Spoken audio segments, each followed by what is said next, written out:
అద్భుతమైనటువంటి శక్తివంతమైన నామము. ఇంకా దీనికన్నా శక్తి ప్రసరణం ఇంకా దీని వల్ల జరగదు, అంత శక్తివంతం.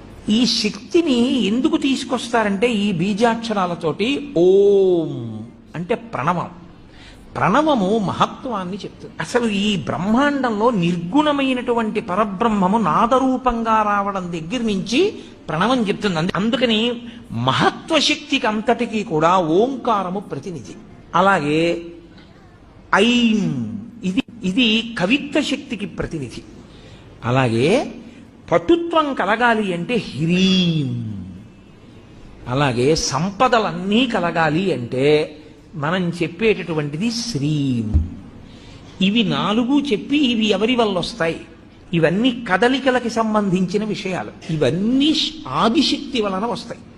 అందుకని ఆ పరదేవతని పిలిచేటప్పుడు ఓం ఐం హ్రీం శ్రీం శ్రీమాత్రే